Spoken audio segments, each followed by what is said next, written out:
Streaming is on. Eso significa que estamos extremándonos.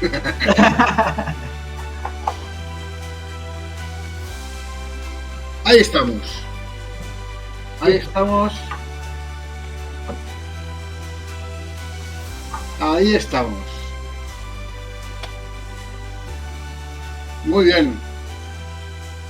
Michael Arista. Salado y Hernández, que tengo madre. El que diste y calza. Así mismo.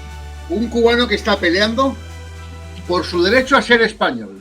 Un derecho que nos extirparon, que nos robaron de manera coactiva, bajo un compromiso fundamentado en la coacción, lo que lo hace jurídicamente ilegal.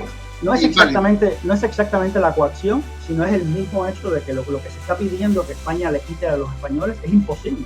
O sea, ningún Estado puede desnaturalizar a sus propios ciudadanos. Por lo tanto, estamos diciendo que eso es sencillamente nulo. No, pero tú que eres letrado. No, yo no soy letrado, por desgracia, pero no eres letrado, no eres jurista. Sé un par de cosas. No sé. Vale, vamos a ver. Cualquier contrato, compromiso o transacción fundamentada en el fraude o en la coacción es jurídicamente inválida y se solventa revirtiendo el bien dañado a su estado original. Eso es cierto. Eso es cierto. Eso es cierto. Pero en el ámbito, hay otra cosa que se llama eso consumado. O sea que tú no puedes ahora decir, bueno, vamos a desconocer el Estado cubano, vamos a desconocer la sesión y que todo se revierta. Eso realmente es imposible. O sea, pensar así es estar fuera de la realidad completamente. Bueno, ahora, si podemos... Es independiente. Estados Unidos no puede coger y decir, toma, te devuelvo Cuba. Exactamente. Entonces no tiene sentido, no tiene... Pero con Puerto Rico sí que tendría sentido.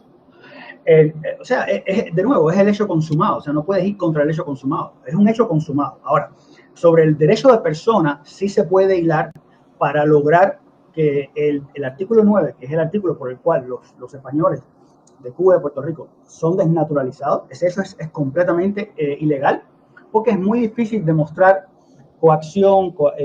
125 años después de demostrar eso es muy difícil. Pero, o sea, se puede tener en cuenta, pero sobre el derecho de persona es probablemente donde tenemos más oportunidades de revertir el artículo 9.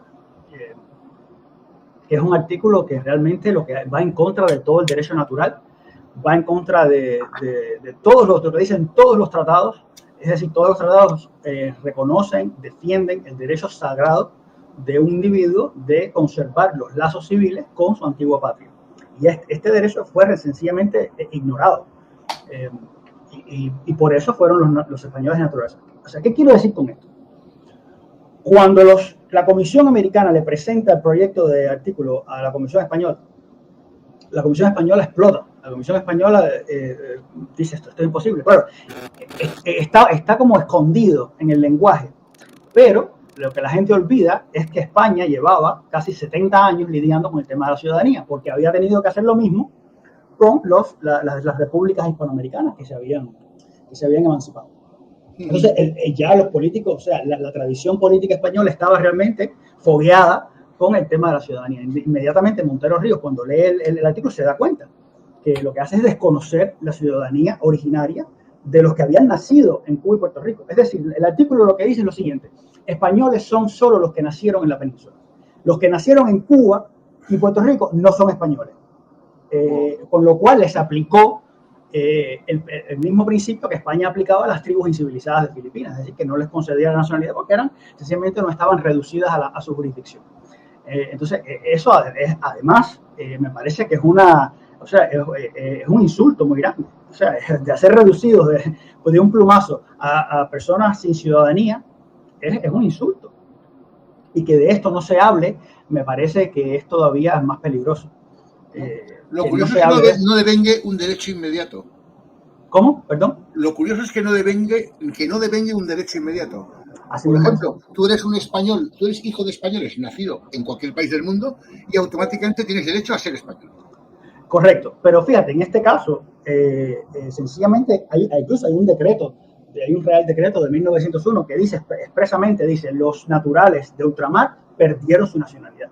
O sea, esto para mí eso es una vergüenza que el Estado español haya tenido que hacer eso. Entonces, ¿cómo arregla perdón, ¿cómo el Estado español arregla esto? Bueno, le dice a los españoles, a los que perdieron su nacionalidad, bueno, si ustedes quieren recuperar su nacionalidad, vayan e inscríbanse en el consulado. Y por supuesto, aquí hay una falta material hay una falta de garantía material, porque primero es una ley extranjera. ¿Quién se va a enterar? No hay publicidad normativa. Y segunda, no existen los mecanismos para que toda la población se inscriba en el registro consular en español. Eso es imposible.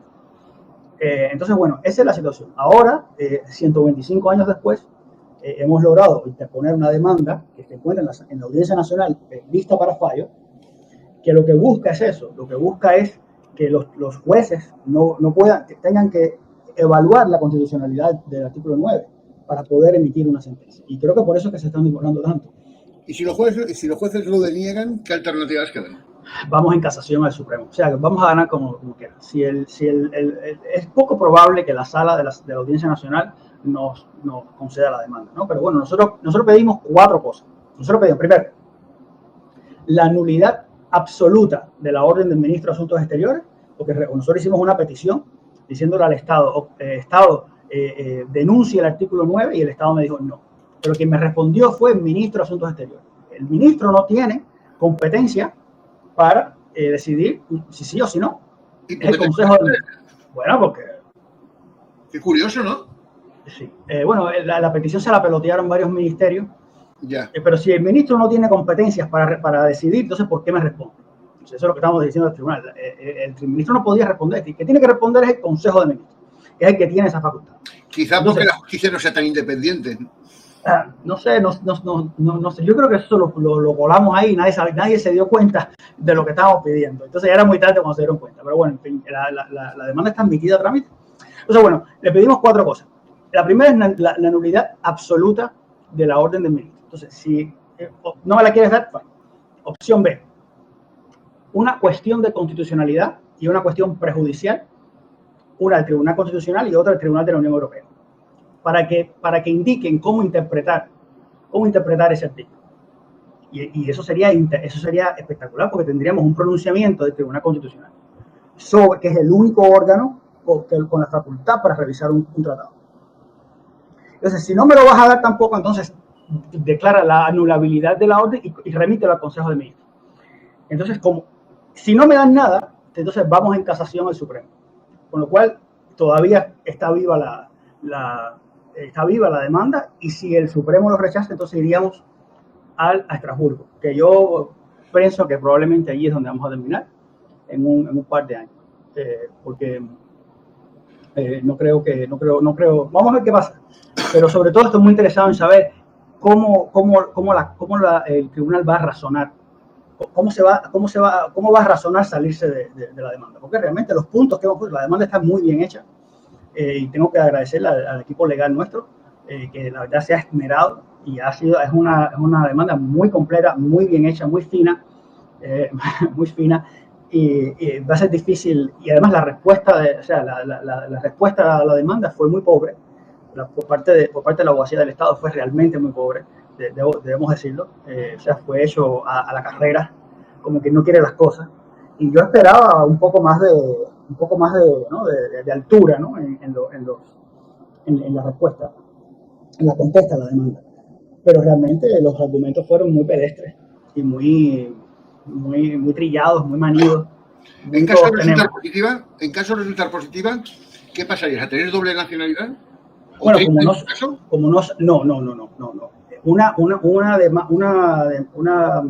Una sentencia positiva, yo no sé cuál de las 4 opciones va a escoger la sala, el tribunal.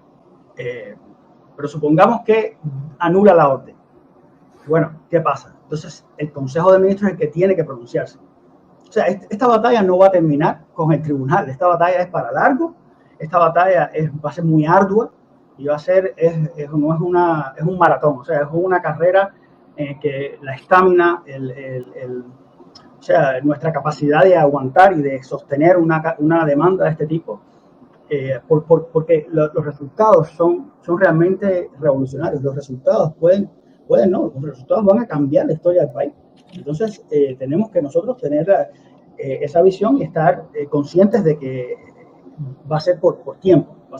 Y tenemos que perseverar en esa en ese sentido. Aprovecho para saludar a Emilio, que desde Manises, en Valencia, que está participando en nuestro chat al mismo tiempo. Pero bueno, entonces, si supongamos que vamos a tener una sentencia lo más favorable, supongamos que el Consejo de Ministros se respeta así, coño, fue un error desnaturalizar a los españoles originarios, cuando la Constitución española dice que es imposible quitarle la ciudadanía de origen a un español. Perfecto. Eso generaría una obligación para las Cortes de modificar el Código Civil y agregar un acápite que permita que todos los cubanos y puertorriqueños descendientes de esos españoles que fueron desnaturalizados puedan acceder a la nacionalidad española. Con lo cual, eso sería lo ideal, eso sería lo máximo, porque entonces tendríamos que probablemente el 90 y tanto por ciento de la población cubana tendría acceso, tendría derecho. ¿Cuántos cubanos hay hoy dentro y fuera de la isla? Pues no sé, pero creo que fuera habrá unos entre 2 y 3 millones.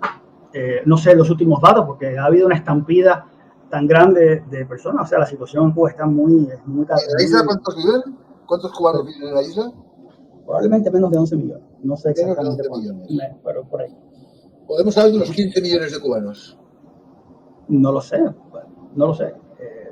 Suponiendo que son menos de 11 dentro y 2 y 3 afuera, será. Pero no todo el mundo necesariamente, no todo el mundo va a hacerlo. Hay personas que no desean ser españoles, hay personas que desean seguir siendo ciudadanos cubanos y están muy bien por ello.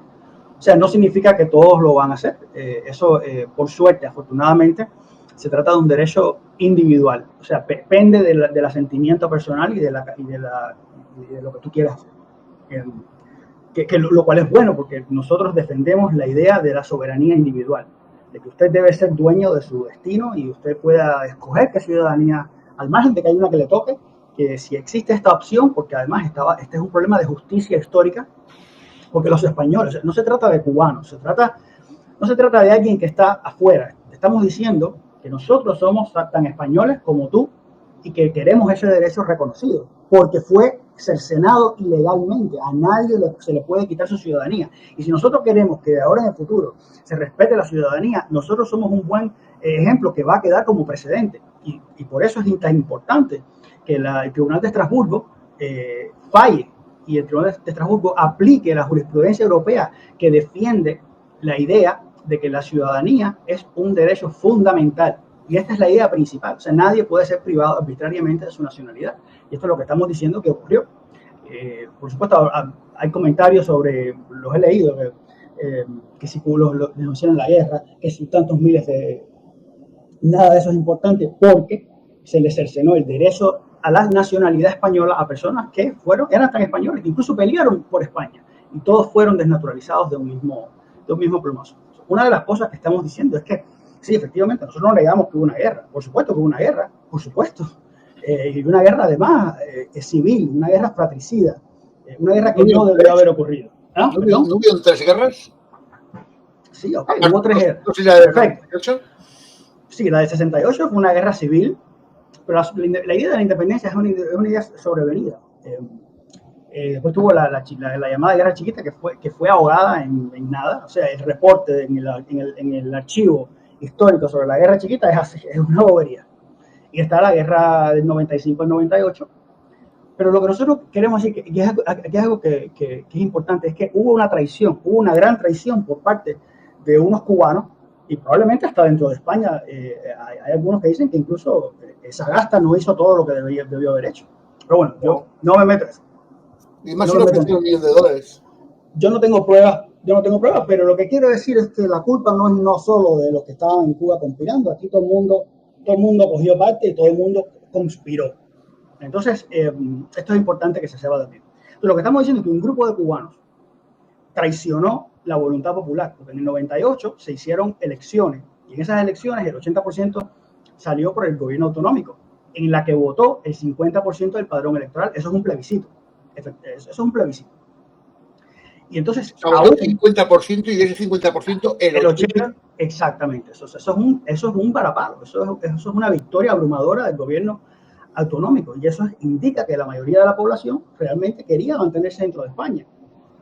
Por supuesto, por muchas razones. Hay muchas ventajas de ser parte de un país europeo, porque los cubanos, bueno, el resto de los países hispanoamericanos, ¿en qué andan metidos? O sea, y sin embargo Cuba tenía un progreso y un desarrollo no menor, o sea, muy notable. Eso, por supuesto. Es cierto que Cuba tenía un desarrollo y un nivel de vida por encima de la media de los estados de Estados Unidos. Bueno, yo ese dato exactamente no lo conozco, pero sí tenía un desarrollo. Por ejemplo, el grado de asociacionismo es un grado que o sea, el grado de asociacionismo te da una idea de la libertad de la sociedad civil, que la gente puede asociarse para los fines lícitos de la vida, para lo que quieran. Quieren hacer una asociación de pescadores, de recolectores de moluscos, de lo que sea. Y eso es una buena medida de cuántos grados de libertad hay.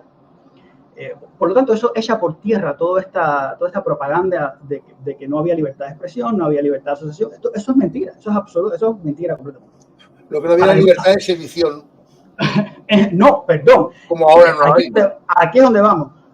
Rafael María de Labra defiende a Juan Gualberto Gómez, que era un periodista negro, y van al Tribunal Supremo de España, y el Tribunal Supremo de España dice la propaganda separatista está protegida por la libertad de expresión. O sea, ¿qué más nivel de libertad tú quieres que sea? Hazlo en Cuba ahora para que tú veas. Entonces, en Cuba tú podías hablar mal contra España. No, hazlo en Cuba ahora, en el sentido de que ahora no se reconoce la propaganda separatista. Yo te hablo del 98. Según tus palabras, entiendo que en el año 98 tú podías hablar contra España dentro de Cuba. Y estaba protegido por la ley, por tu derecho a esto. Eso fue una sentencia o sea, es una sentencia importante. ¿Y cuál era la justificación de aquellos separatistas? Eso es otro problema que tenemos. O sea, se habla de independencia como si la independencia fuera un fin en sí mismo. La independencia no puede ser nunca un fin en sí mismo. La independencia es un medio para algo más. O sea, yo no puedo hacer esto, por lo tanto necesito independizarme para poder hacer X, Y o Z. Entonces, lo que vemos es que los verdaderos problemas que tenía Cuba, porque realmente Cuba, la inserción dentro de España es complicada, es compleja, pero esos temas nunca se llevan, esos temas se trataban, lo trataba o sea, por ejemplo, las personas que tenían propiedades, a los que les afectaba. Por ejemplo, había un problema de impuestos, había un problema de la autonomía, es decir, cuánta capacidad tengo yo como país de tener mis presupuestos, de aprobar mis presupuestos, pero pero decir independencia, ¿qué es independencia? ¿Qué es independencia? Porque ahora somos independientes, pero no tenemos libertad. Entonces, ¿qué es más importante? Yo pienso que la libertad es más importante. Entonces, si tú no operacionalizas independencia y tú no dices, bueno, por independencia voy a entender esto y esto y esto. Entonces, vamos a España a ver cómo podemos, vamos aquí a ver qué hacemos. Pero ¿fueron más libres los cubanos después de la independencia? Bueno, yo creo que no. Por ejemplo, la ley electoral aprobada por los cubanos era más restrictiva que la ley electoral española vigente en Cuba. O sea que ahí hay una pérdida de libertad. ¿Y la Constitución? ¿Posterior a la independencia? ¿Qué me dices de la Constitución? La Constitución es una Constitución liberal. Fue la Constitución que más tiempo estuvo, o sea, entre los periodos republicanos. Fue una Constitución de corte liberal, inspirada en el modelo norteamericano. Ya. Pero no estaba sometida al capricho y arbitrariedad de Estados Unidos. ¿Qué clase de libertad es una Constitución que está sometida al capricho y arbitraje? No está sometida al capricho y arbitraje. O sea, la Constitución es una Constitución que se dieron los cubanos, pero hay un apéndice constitucional, que es el Tratado Permanente, que define que lo que hace es que trae la enmienda Platt, y entonces lo que hace es que limita la soberanía. Pero los cubanos estaban a cargo de su gobierno. O sea, si está limitada tu soberanía, no está limitada tu libertad. ¿Perdón? Si está limitada tu soberanía, no está limitada tu libertad, entonces. Sí, ok, pero yo creo que sí, pero tú. No pero es que eso no me lleva a ningún lugar. O sea, no. Aquí eres vasallo de un país más grande, que es el que ha declarado una guerra para apropiarse en parte de tu producción económica.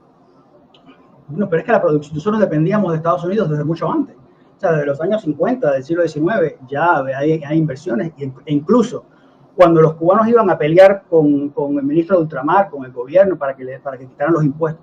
¿Qué pasa? Hay muchas cosas que hace el gobierno español, el gobierno de turno, o sea, de acuerdo con los vaivenes de la política, de acuerdo con los grupos de presión de la época. Y uno de los elementos que dañó mucho la relación de España con Cuba fue la ley arancelaria de 1882. Cuando hablas de Cuba, estás hablando de las élites, de las oligarquías azucareras y cafeteras. Sí, cómo no. Porque eso no es Cuba, ¿eh? Eso eran 4 oligarcas. Bueno, pero Cuba vivía de eso. O sea, Cuba vivía de eso. O sea, la producción económica estaba completamente atada a los mercados norteamericanos. Entonces, pero Cuba tenía que estar bajo el capricho de los intereses creados de 4 oligarcas. Pero así era la realidad. O sea, yo no voy aquí a decir si estaba bien o estaba mal. Esa es la realidad. Nos guste o no nos guste. Que esos 4 oligarcas fueron los que promovieron y los que amenazaban con anexionarse a Estados Unidos y los que promovieron las guerras civiles. Y... Bueno, yo creo que eran más de 4. Tengo entendido, ya que lo confirmaras. Había más de 4 y creo que habían varias tendencias. Por ejemplo, pero efectivamente hay un punto de quiebre, y ese punto de quiebre probablemente fue la aprobación de la ley arancelaria de 1882, que declaró los puertos cubanos de cabotaje, y al hacer eso, lo que hacía era que imponía un impuesto de casi 40% a los productos que venían de Estados Unidos. Proteccionismo. Ese proteccionismo que levantó la economía catalana realmente era muy problemático para los ese proteccionismo arruinó España, no Cuba, España. Pero yo pienso que eso fue lo que hizo, es decir, a José Martí hubo que financiar, y ese financiamiento vino de algún lugar.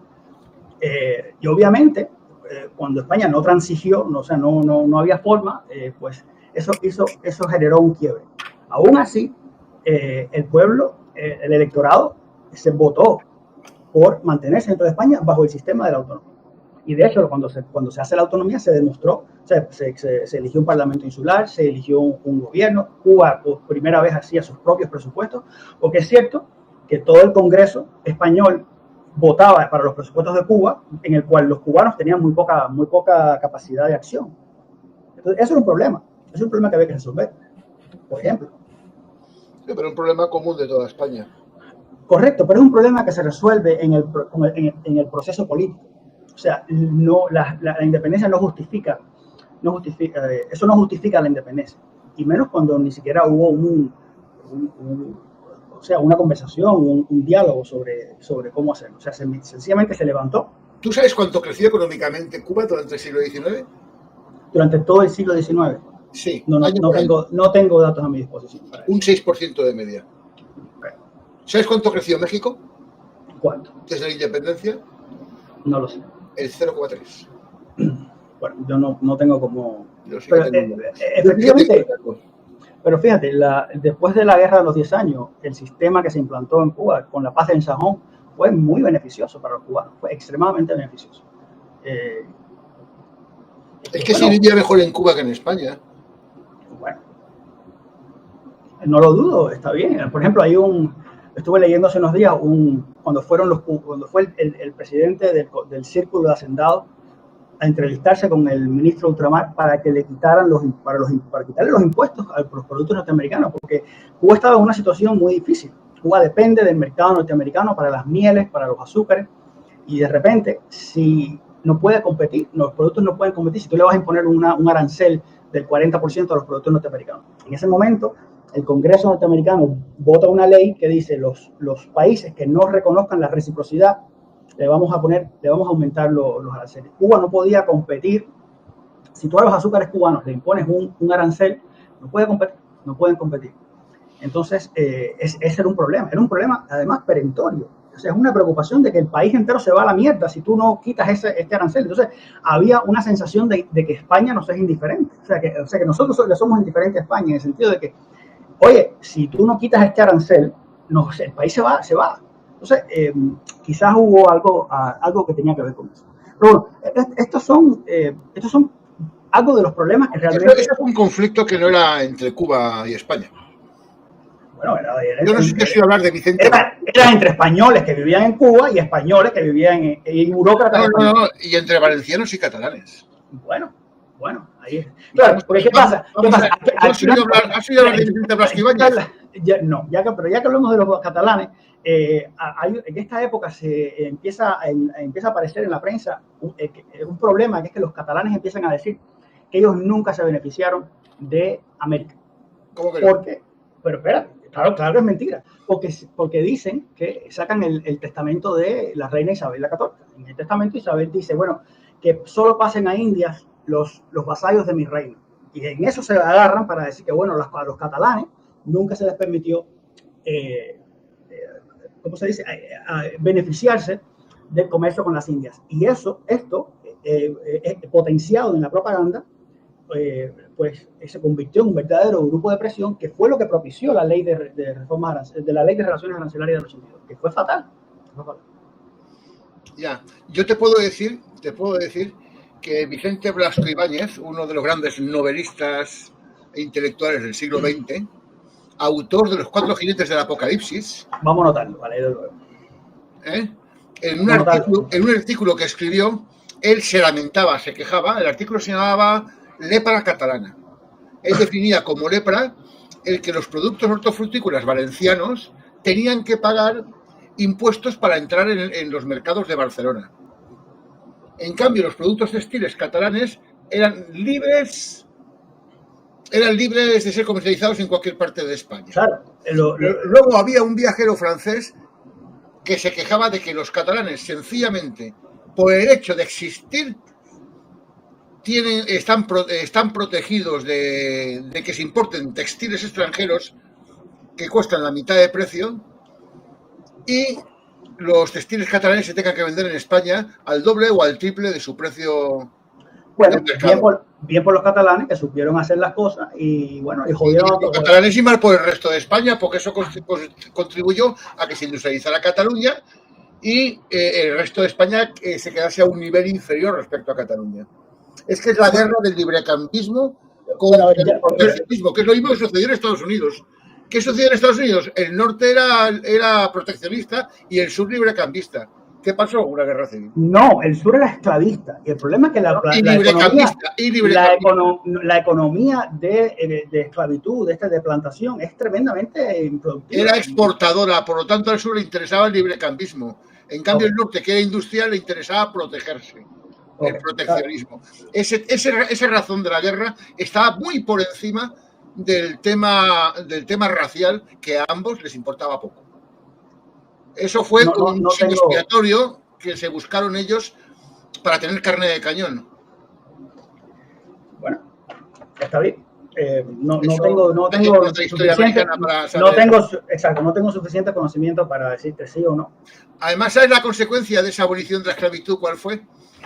Una esclavitud para todos. A partir de la abolición de la esclavitud surgió el impuesto sobre la renta. Y es mucho mejor. Es mucho mejor. Fue una esclavitud generalizada. Porque no, el impuesto no es una esclavitud. El impuesto no es una esclavitud. Yo no soy defensor de la esclavitud, ¿eh? Pero pero decir es la apropiación de tu trabajo. ¿Y la esclavitud es también la apropiación de tu capacidad de trabajo? No. Lo que pasa es que eres propiedad. Un ser humano es propiedad de otro. Es la única diferencia. Hay que tener cuidado. Económicamente es lo mismo. No es lo mismo. Tú no eres propiedad mía, pero yo sí que me quedo con un alto porcentaje de tu No es lo mismo.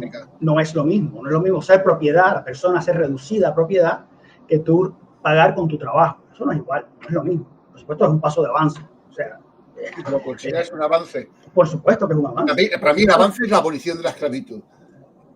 La imposición del impuesto sobre la renta para mí no es un avance, es una forma distinta de esclavitud. O sea, cuando la responsabilidad civil pasa de la persona, cuando tú empiezas, si alguien comete un delito, tú le cortas un brazo, pero si ahora en vez de cortarle un brazo va a pagar una multa, eso es mejor, porque el tipo sigue con su brazo, porque paga una multa, pero el dinero, genus non perit, el dinero se rehace, pero el brazo no se le va a rehacer. Entonces yo pienso que no es lo mismo. Vamos a estar aquí.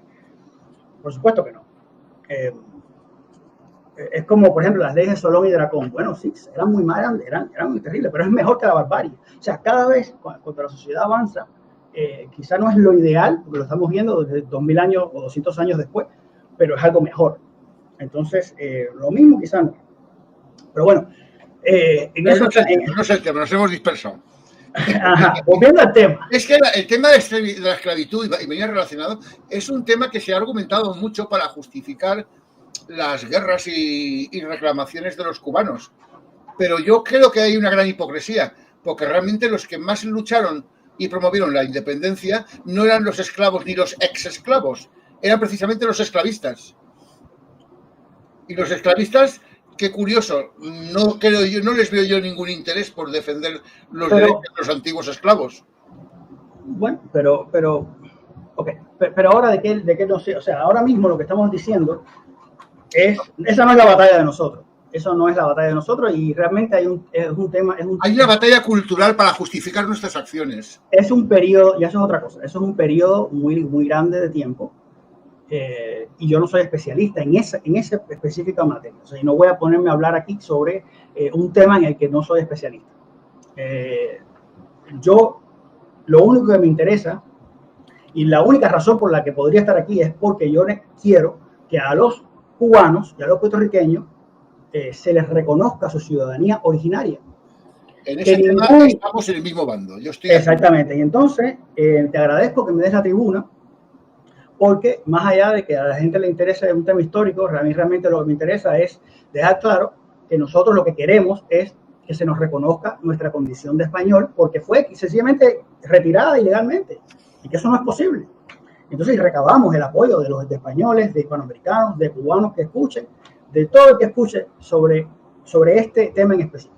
Y bueno, y que no es un llanto al vacío, ¿no? O sea, que existe ya una demanda interpuesta, que lo que hay que es darle seguimiento y que va a ser una batalla sumamente ardua y difícil, pero que tenemos el derecho a nuestro lado y ahora nos hace falta que todo el mundo conozca sobre esta iniciativa. Pues es importantísimo que la gente conozca esta iniciativa. Exacto. Y que se la apoye, Pero detrás de toda iniciativa legal y detrás de toda acción legal tiene que haber siempre una justificación moral. Ajá. Porque si las leyes no son morales y no son justas, no son leyes, son arbitrariedades. Bueno, ese es el yo creo que la batalla cultural es muy importante, creo, en mi modesta opinión, es muy importante para justificar la batalla legal. Mira, por otra parte, hago hincapié en los conceptos de la historia. Está bien, y tienes razón. Y, por ejemplo, nosotros, los cubanos, hemos construido una identidad de espaldas a la realidad, de espaldas a España. Exactamente. Hemos construido, o sea, el mito fundacional, yo lo llamo el mito de la malangueta y el boniato, porque está lleno de mentiras, está lleno de cosas que no fueron. Y yo pongo en entredicho, o sea, nosotros hemos elevado a los altares de la patria gente que realmente no creo que deban estar. Personas que fueron tremendamente asesinos, que fueron impulsadas por una arbitrariedad, por ejemplo, el general Quintín Bandera, del que se habló hace poco. Ese hombre mataba a los muchachos cubanos que peleaban por España. Por el solo hecho... ¿El nombre, por favor? Quintín Bandera. Quintín Banderas. No, Bandera, una sola. Bandera. ¿Y él era de origen español? Bueno, era un general negro, por supuesto español, pero que peleaba por los independentistas. Pero ¿cómo podemos elevarlo? ¿Cómo podemos decir que fue un prócer, que fue un héroe, si mataba a los cubanos por el simple hecho de pelear por España? Se dice que le ponía el revólver en la cabeza y le decía, te llamaba, boom. Eso es tremendamente violento y es tremendamente injusto, y solo por esa razón debería ser condenado, solo por esa razón. Y seguramente será un héroe de la patria. Exactamente. Lo peor, y lo que a mí me parece que es más grave, triste, es que esto se cuenta en su biografía y nadie toma razón de esto. Nadie se le pasa por arriba de la cabeza. Nadie dice, pero espérate un momento, eso es un asesinato, eso es un asesinato. Y no me puedes decir que, bueno, porque era una guerra. No, eso no es un problema de guerra, eso es un problema moral. Y esto realmente tenemos que sentarnos y revisar nuestra historia, porque estamos creando y estamos criando a nuestros hijos, a nuestros nietos, en la cultura del machete, en la cultura de que no respeta la diferencia, la cultura de orden y mando, la cultura de la quema de la tenis incendiaria, la cultura de que si no estás de acuerdo conmigo, estás contra mí, y eres un traidor, y eres un anticubano, y eres un antitodo. Entonces, eso no puede ser el discurso. Tenemos que sentarnos y revisar lo que nosotros estamos diciendo, que de donde sacamos nuestro orgullo o lo que sea, eso no puede ser. Yo realmente, yo le hago un rechazo frontal. Sobre todo porque no hay un sustento ideológico importante. España España ¿cómo se llama? Nos maltrataba, pero no hay pruebas sobre eso. Absolutamente no hay. Entonces, estos son los chats. No sé si los llegas a leer bien. Aprovechemos para saludar a Alejandro Fernández de Castro. Hombre. Que dice que la crisis azucarera de los años 60 afectó más la carga de la guerra del Pacífico y la guerra de Santo Domingo. Claro, todo eso lo pagó Cuba. Cuba pagó todo eso. Y más cosas, la independencia de Estados Unidos entre Cuba y Veracruz. La pagaron, que eso no se acuerdan los gringos. Y que Qatar hizo el monopolio en la isla de Cuba a finales del siglo XIX. En general, como consecuencia de la guerra del 68, esa famosa guerra para la bella independencia, España le dijo a Cuba, bueno, tú tienes que pagar los gastos de la guerra. Entonces, los cubanos pagamos mucho más impuestos durante muchos años por la gracia de la guerra. Entonces, sí es un tema que nos compete a todos. Y sí es un tema que hay que revisar y sentarse. Las guerras son un mal negocio, ¿eh? Que las guerras son un mal negocio. Sí, pero pero es un buen negocio para alguien. Entonces, ¿para quién es un buen negocio? Para los generales que viven de la guerra. En Maceo, en Gómez, porque cuando hay guerra hacen plata, pero cuando no hay guerra no hacen plata. Entonces, para ellos sí es un gran negocio, pero para el resto de nosotros no. Entonces, esta idea de que cuando tú coges cualquier sitio web, esta idea de que nos toman a nosotros como representación, de que bueno, fue por la libertad, fue por la independencia. Bueno, hable por usted, pero no por mí. Perdón. O sea, el problema de los mártires y los héroes, eso es como yo con mis muertos. Eso es un problema mío. O sea, no me lo impongas tampoco. Personal. Entonces, eso es mío. O sea, con mis muertos, mi bandera, lo que yo considere mi fuero personal, eso es mío. Entonces, no me lo tienes que imponer tampoco. Entonces, tenemos un problema grande y tenemos que sentarnos a hablar sobre él. Próxima pregunta, general. Próxima pregunta. Ajá. O sea, ¿Tienes mucho apoyo de cubanos en Estados Unidos con el mismo interés? Porque de los cubanos de la isla no podemos decir nada. Para que tú veas que he tenido, y es algo que me llena de alegría, estamos llegando a Cuba y me llegan mensajes de apoyo constantemente, y eso es algo que es lo que más fuerza me da, porque significa que esto que estoy diciendo llega a personas en todo Cuba y que se dan cuenta que no podemos seguir generando un lenguaje de odio totalmente. Entonces así no vamos a ninguna parte. Y por otra parte también hay un problema de que, bueno, tenemos tantas mentiras a nuestra espalda, y España ha cargado con tantas culpas que no le toca, que ahora con la ley de la memoria democrática, los cubanos creo que es una oportunidad para darnos cuenta de lo beneficioso que sería pertenecer a un país de primer mundo. O sea, ser parte de un país de primer mundo, de la mano de España, entrando en Europa, y salir de la miseria, y salir del machete, y salir de toda esa miseria, integrarse a un país que realmente ha demostrado que puede hacer las cosas mejor. Nosotros no hemos demostrado que podemos hacer las cosas mejor. La independencia usted la puede coger, la guarda muy bien y se la mete en el bolsillo porque no ha servido para nada. Es decir, ¿qué tienes tú para decirme de tu independencia? No, que después de 126 años de independencia... ¿Qué tienes? Nada. Entonces, yo prefiero ser parte de un país grande, ser parte de un país que decide en el mundo. No será el primero, pero está ahí. Está dentro de los integrado en Europa, estás integrado en exactamente. Pero sobre todo, lo más importante para mí es que cuántas veces nos hemos dicho, esta vez sí, esta vez vamos a hacer el país, esta vez vamos a hacer las cosas bien, y llega el presidente Manolo, el presidente X, y se jodió.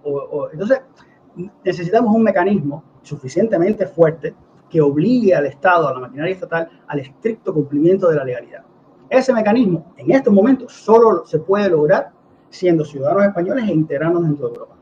Porque tenemos una vía para ser ciudadanos españoles, pero no tenemos una vía para ser ciudadanos de ningún otro país. Yo, francamente, la ciudadanía cubana, quédatela. Yo no la quiero, porque no la quiero. realmente no sirve para nada, no sirve para nada. Y imagínate, un Estado que en 125 años ha demostrado que puede hacer toda clase de barbaridad, yo no lo quiero. Yo no lo quiero porque nunca tengo seguridad de mi propiedad, no tengo seguridad de nada. Entonces, España no es la panacea, pero es mejor que estar solo. O sea, integrarnos en Europa sería lo mejor. Que los cubanos tengan un pasaporte español, que puedan viajar el mundo entero, que tengan el respeto a su dignidad. eso es algo que creo que los cubanos agradeceríamos mucho. Puedan comerciar, porque al fin y al cabo el motor de cualquier nación no son ni sus recursos naturales siquiera, es su comercio. Sí, pero el comercio es que tú comercias por la sumisión a la ley, porque se respeta la ley. Porque vives en un Estado de Derecho, es que Cuba no es un Estado de Derecho.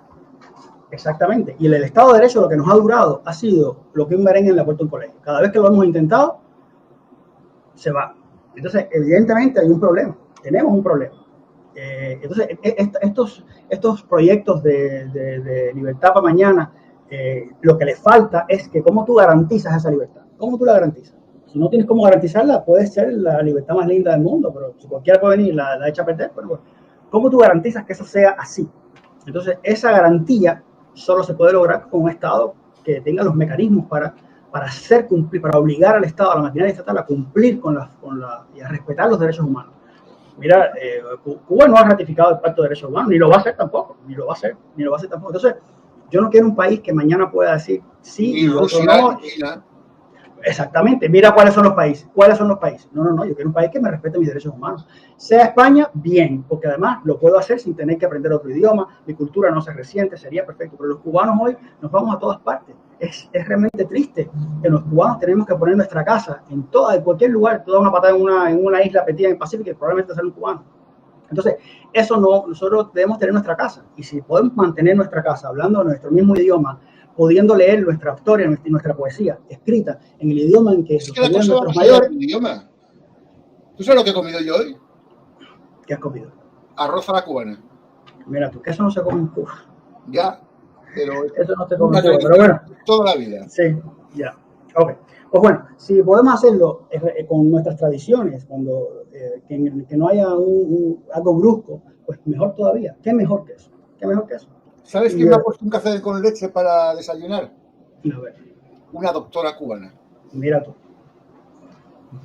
Que como no reconocen la titulación aquí, pues de momento está trabajando de camarera en un bar. Claro.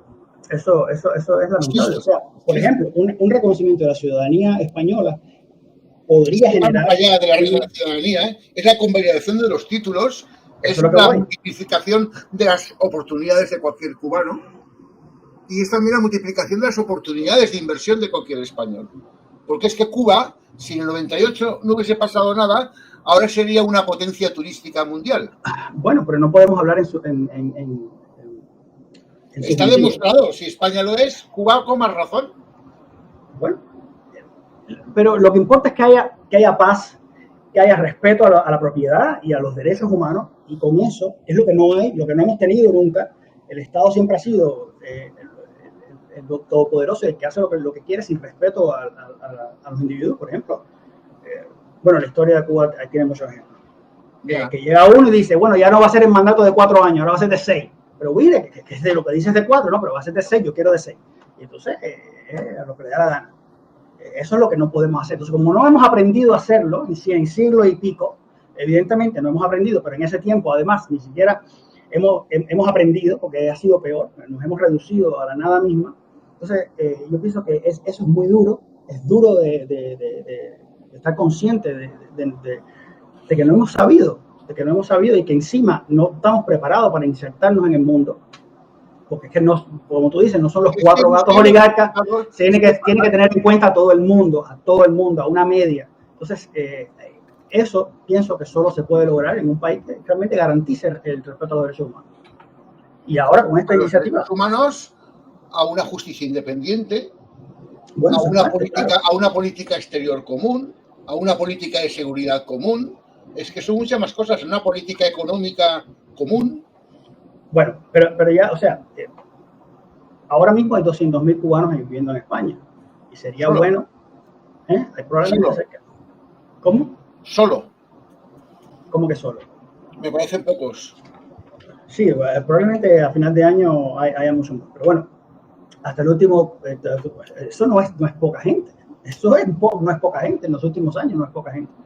Entonces, sería muy bueno que todos esos cubanos también apoyaran esta iniciativa, porque se trata de lograr que los que están en Cuba también accedan a la ciudadanía española, también accedan ¿Qué les propondrías a los cubanos que hay en España? ¿Perdón? ¿Qué les dirías? ¿Qué les propondrías a los cubanos que residen en España respecto a tu iniciativa? Esta iniciativa, ante todo, es para ayudar a todos los cubanos, ayudarnos todos. O sea, no es que tú saliste y qué bien, pero y los que están adentro, o sea, los que están sufriendo las penurias, las necesidades.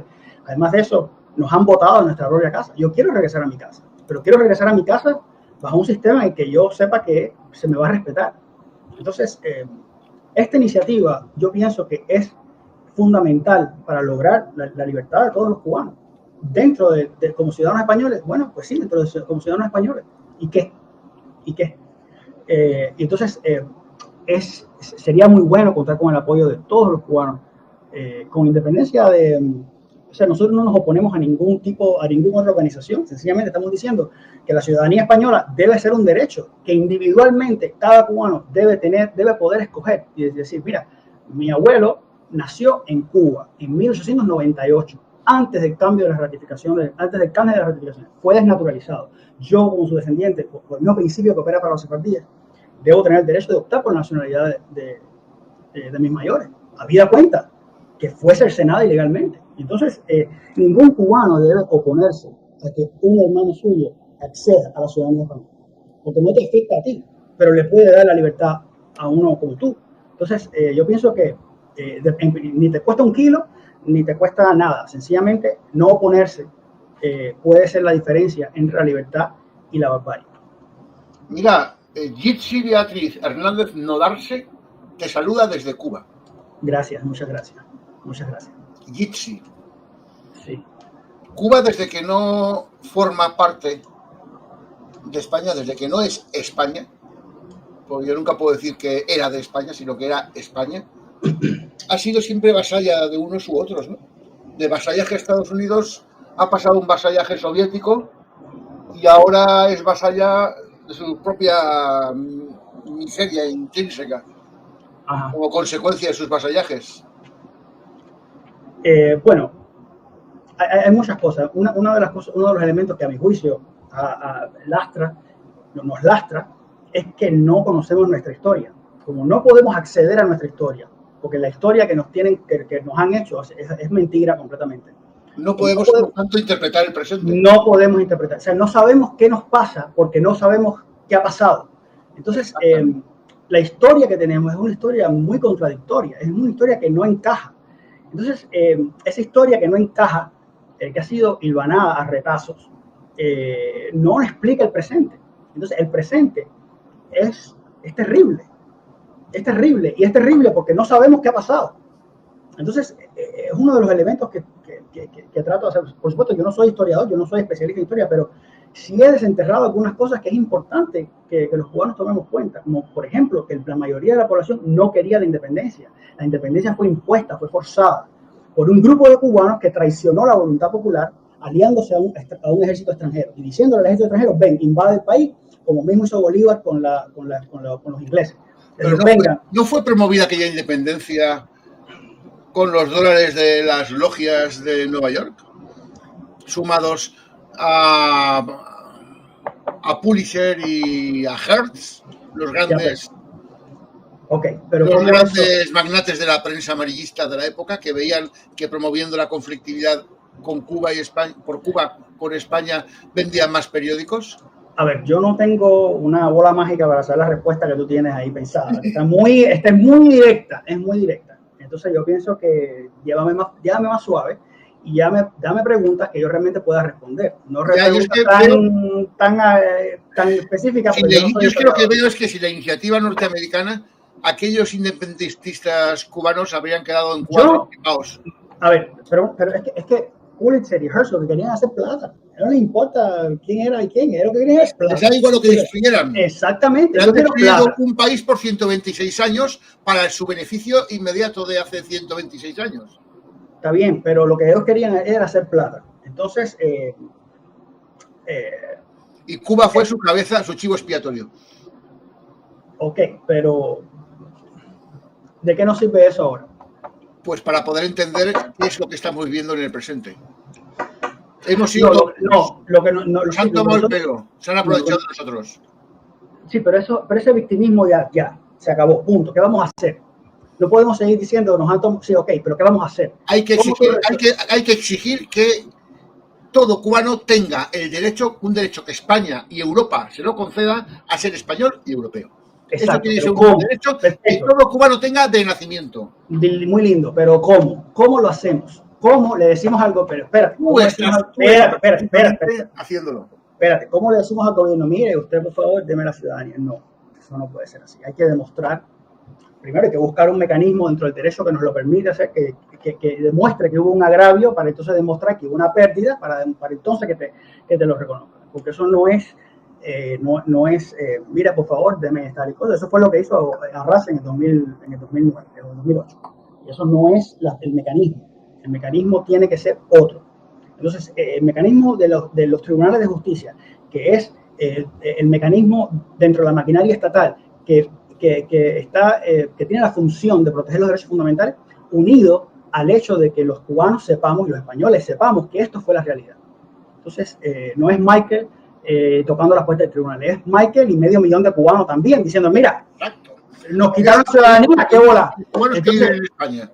Ajá, entonces esa es la idea, esa es la idea. Y el mensaje va también para los cubanos de Miami. A todo el mundo.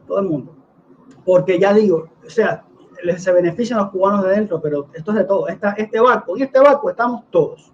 Entonces, todos tenemos que remar para lograr, a ver si por lo menos en algún momento lo podemos hacer, ¿no? Y yo pienso que entonces vamos a haber nacido como nación.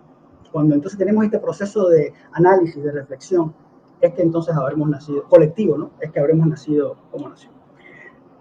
Entonces, bueno, esa es la idea. Y que es muy complicado, es muy difícil abrirse una tribuna, o sea, tener que estas ideas lleguen. Y yo pienso que lo más importante es el convencimiento de que la idea es lo más poderoso del mundo, es lo más poderoso. O sea, si tú estás convencido de que tu abuelo le quitaron la ciudadanía y te toca. Entonces, más poderoso que eso no hay nada. Porque en algún momento va a permear el resto de las instituciones. Entonces, como decía, hay 200,000 cubanos en España ahora mismo, pero mañana van a haber 300,000. Y esos 300,000 van a elegir diputados, van a elegir eurodiputados. Entonces, necesitamos que se le comunique y que por todas las vías posibles este problema se llegue a las personas que tiene que llegar, a las personas que tienen el poder de decidir. Yo voy por los tribunales, pero si usted puede ir por los políticos y caerle arriba. Y eso es lo que hay que hacer. O sea, no me vale que, bueno, pero los políticos, no, vaya, toca la puerta a ver qué pasa. Los políticos son muy vendidos. Sí, pero eso es verdad y lo van a seguir siendo vendidos toda la vida. Teniendo eso en cuenta, que es la realidad, o sea, eso no puede ser obstáculo para que usted no vaya y toque la puerta y pida. Una opción podría ser crear un partido político en España que fuera militado por los cubanos, por puertorriqueños y por españoles, que defiendan incluso en el Parlamento Europeo la reunificación de España con Cuba y Puerto Rico. Nosotros no llevamos el tema de la reunificación. Yo pienso que eso es una decisión que solo el soberano puede hacer. El soberano significa, el soberano, el pueblo. Es que la soberanía está ilegalmente. Sí, pero primero, un partido político, no creo que esto puede ser un tema que se agregue a la gente. Ya hay constituido un partido marroquí en España. Y hay 1 millón de marroquíes en España. Bueno. Recientemente, una candidatura unipersonal de un tal Albice Pérez con 800.000 votos ha conseguido 3 eurodiputados. Esa es la idea que yo quiero que la organización de los cubanos para eso. Porque así, de esa manera, los intereses de la comunidad van a estar representados. Es la razón por la que yo voto en Estados Unidos por los representantes cubanoamericanos, porque es importante que haya cubanoamericanos en el Congreso, es importante que haya representación en el Congreso. Y a veces es lo que hay, pero... Yo no confío mucho en esos, ¿sabes por qué? Porque es que he visto a más de un cubano que defiende la teoría de que Cuba se convierta en un estado de Estados Unidos.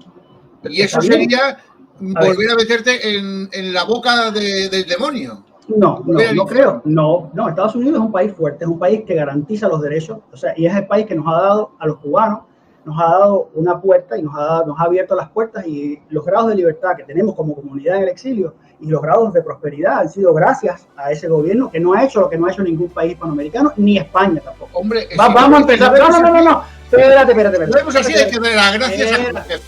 Porque gracias a Khrushchev, ya que metemos en Cuba, hay un millón de cubanos en Cuba o dos que viven como americanos. Las cosas como son. Entonces, ahí está. Vamos de vuelta. El punto está en que no tenemos cómo ser americano mañana. Entonces, no estamos en condiciones de igualdad. No es tú a tú. Hay que estar a merced del Congreso, y eso es lo que a mí no lo veo. Pero Estados Unidos es un país fuerte, es un país dentro del cual Cuba, el problema es tampoco eso es nuestra cultura, nuestro idioma. No creo que vaya a durar mucho dentro de Estados Unidos, porque la cultura norteamericana es una cultura fuerte, una cultura muy imponente. No es porque lo haya cuatro gringos diciendo vamos a acabar con la cultura americana. No le importa tres pitos la cultura cubana, pero la cultura norteamericana tiene tal fuerza que creo que nos va a pasar por arriba. Entonces, dentro de España apenas podemos conservar nuestro idioma, que es importante. El idioma es algo importante, porque no vamos a poder leer nuestra propia historia, como le pasa a los filipinos, que no pueden leer a Rizal. Entonces, yo quisiera seguir leyendo, poder leer a las personas, a los cubanos que escribieron en español.